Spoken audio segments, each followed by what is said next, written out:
Ever met someone who thinks they're an expert at something, but they're actually not? Maybe they're a terrible singer who thinks they're the next Beyoncé. Or a hopeless cook convinced they're Gordon Ramsay. We've all been there, watching in amusement or horror as someone blunders through a task, completely unaware of their own incompetence.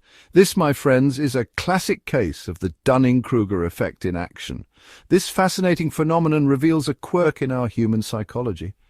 We often overestimate our own abilities, especially in areas where we lack experience or skill. It's like being at a karaoke bar. The worse someone sings, the more likely they are to believe they're nailing it. This disconnect between our perceived competence and our actual performance forms the crux of the Dunning-Kruger effect. The Dunning-Kruger effect isn't just a funny observation, it's a well-documented cognitive bias. The term was coined in 1999 by social psychologists David Dunning and Justin Kruger. Their research revealed that people with low ability in a particular area often fail to recognize their own shortcomings.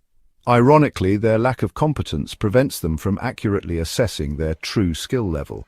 Dunning and Kruger's findings suggest that incompetent individuals tend to overestimate their own abilities, fail to recognize genuine skill in others, and not recognize the extremity of their inadequacy. This effect isn't limited to any specific skill or field. It can manifest in anything from cooking and driving to public speaking and financial planning. Examples of the Dunning-Kruger effect abound in our daily lives. We encounter it in online comment sections where self-proclaimed experts spout off misinformation with absolute certainty. We see it in reality singing competitions where tone-deaf contestants confidently belt out tunes, oblivious to the judges' grimaces. And let's not forget those amateur chefs who inflict their culinary disasters on unsuspecting friends and family, convinced they're the next master chef.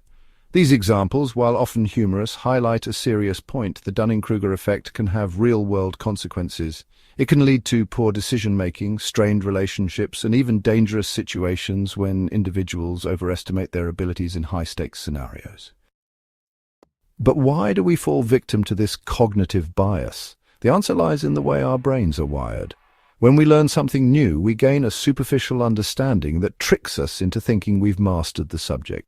This illusion of knowledge inflates our confidence, leading us to overestimate our abilities. Essentially, we don't know what we don't know. Furthermore, our brains are hardwired to protect our egos. It's easier to believe we're competent than to confront our shortcomings. This self-serving bias prevents us from objectively evaluating our skills, perpetuating the cycle of overconfidence. So the next time you encounter someone exhibiting classic Dunning-Kruger behavior, remember, it's not just about being oblivious. It's about the complex interplay of cognitive biases that shape our perceptions of ourselves and the world around us.